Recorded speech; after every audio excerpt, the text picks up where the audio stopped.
নজর রাখবো পরবর্তী খবরের দিকে। মুখ্যমন্ত্রী শুভেন্দু অধিকারীর কড়া বার্তার পরই শহর জুড়ে অবৈধ নির্মাণ ভেঙে ফেলার কাজে নেমেছে কলকাতা পুরসভা। রবিবার সকালে এমনই 3 ঠিকানায় বুলডোজার নিয়ে হাজির হন পুরসভার কর্মীরা। নোটিশ আগেই দেওয়া হয়েছিল, তবে সদুত্তর না পেয়ে এদিন অবৈধ বিল্ডিংগুলি ভেঙে ফেলার কাজ শুরু হয়েছে। রবিবার সকালে তিলজলা, কসবার, বোসপুকুর এবং বেলেঘাটায় অবৈধ নির্মাণ ভাঙার কাজ শুরু হয়।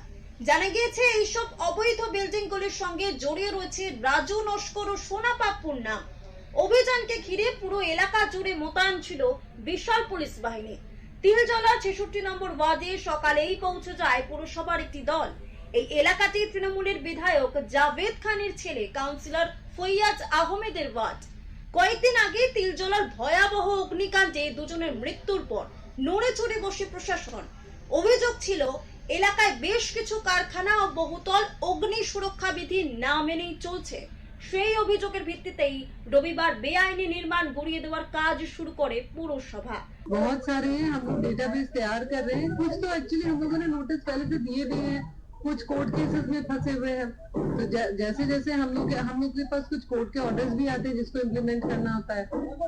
एक्चुअली करने जाते हैं तो जो बाधाएं आती हैं, तो लेकिन अब हम लोग जहाँ जहाँ हमारे पास बाधा नहीं है, क्लियर कट केस है, वहाँ तो हम लोग कर ही सकते हैं।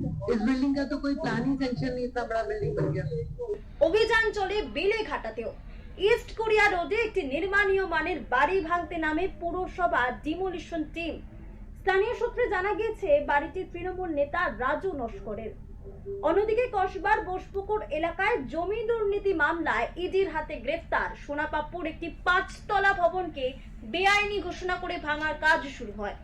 সঠিক নিয়ম না মেনে কিভাবে 5তলা ভবন তৈরি হলো তা নিয়ে প্রশ্ন তুলেছেন রাজ্যের পুরমন্ত্রী অগ্নিমিত্রা পাল।